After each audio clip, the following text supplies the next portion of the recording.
welcome back to my channel. I'm Camila and this is Hasty Books.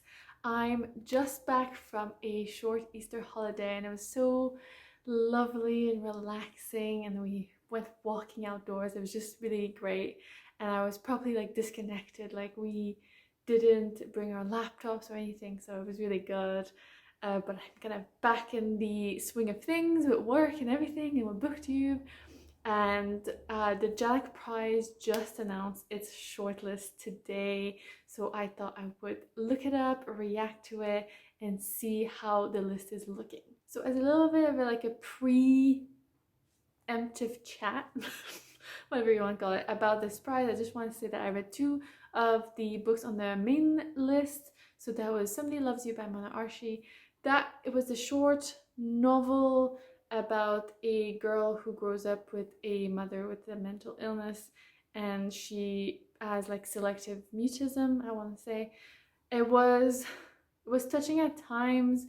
It had some really good bits of storytelling, but generally I found it quite forgettable, and just didn't have that much of an impact on me.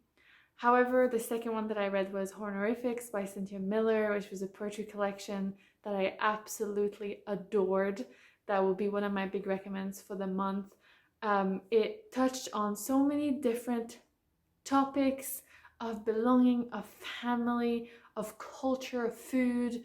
Yeah, I actually properly took notes of a few poems because I just absolutely loved it. And the format of the poems change a bit throughout. Some of them are in multiple parts, some of them are really short, some of them are lists. Yeah, I don't usually go for poetry, but when I saw that it was less than 100 pages, so I thought, oh, I'll just go for it. And I almost read it in one sitting because I just loved it so much. It was really, really good. So I'm hoping that one's on the short list, but I haven't read any of the other ones, so we can't really tell.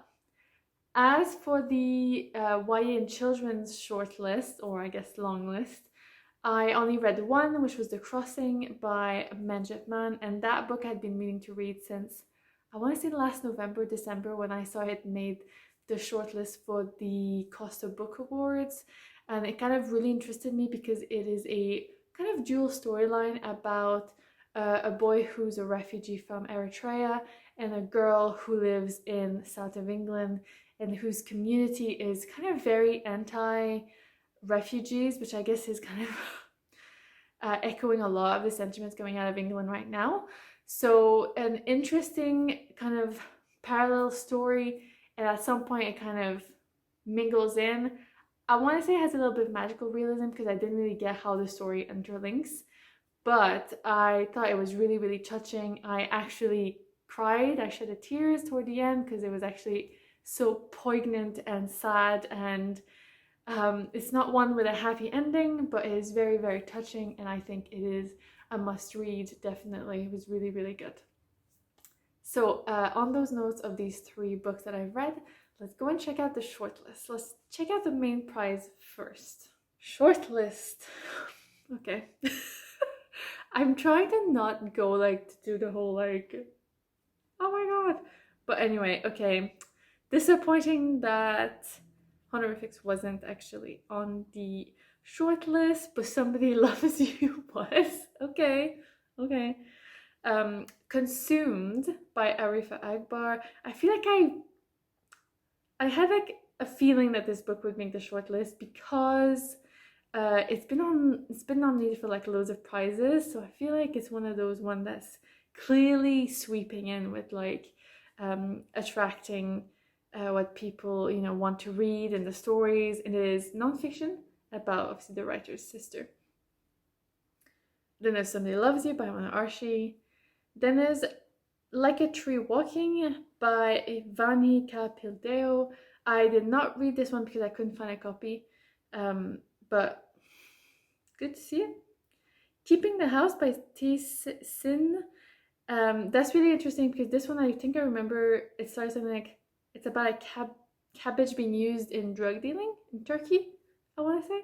But I found a copy of this one and I've been meaning to read it, so now this is on the short list. I think I'll add it to my TBR for sure. The Roles We Play by Sabba. I'm really pleased to see this actually, because this was the one from my last video that I was like, oh, this sounds really, really good, but I couldn't find a copy of it, so I haven't been able to read it. But I'm really excited for this book, and I hope that it does well, and I hope to be able to get a copy at some point to read it. And the last one was Things I Have Withheld by Camila. I think this is another one that I want to read, though I can't find a copy. I just don't know why, like, a lot of these books aren't being held by my local library, even though this is a UK prize. So yeah. All right, well, this is an interesting short list of those six books. All right.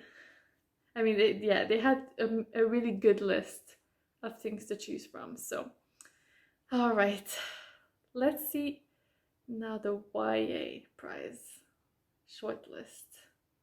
All right, The Crossing has made the shortlist. Good, I'm really glad to see. Ace of Spades by Faridah Àbíké-Íyímídé also made the list, which is also my TBR. I mentioned a few times that I saw her talking at the Edinburgh Book Festival, but really pleased to see The Crossing and Ace of Spades on the list. These are two that I'm kind of really keen to see where they go. Obviously, this is a mix of children and YA, so it's not really fair to compare. But yeah, oh my goodness, okay. Well, I have to say I hope The Crossing wins, just because it is so timely, it was so good. I don't cry that much in books, but yeah, this one was really, really, really touching. Alright, so this was just a wee reaction to these two shortlists for the Jhalak Prize. The winner announcement is not until the 26th of May, so we have a long way to wait. So probably will kind of fall out of my mind for the next month or so. But I'm still excited to see who ends up winning. Like I said, this list encompasses so many different genres and so many different ways of telling stories that I always find it a bit difficult to see how they can actually pick a winner. It was like with the Costa Book Award, when they're like all these different categories and they pick an overall winner, and you're like, how can you compare non-fiction with a fiction, with a children's book, you know? But it'll still be fun to see, and it's obviously still big congrats to everyone who's made the short list.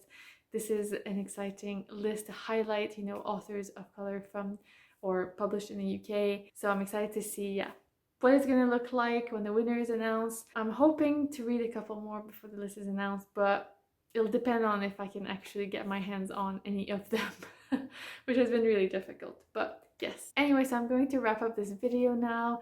Let me know which one of these books you think you'd like to read. If you read them, which one do you think it should win? You know, I'm kind of keen to know what people thought. Leave a comment, leave a like, and subscribe, and hey, see you back.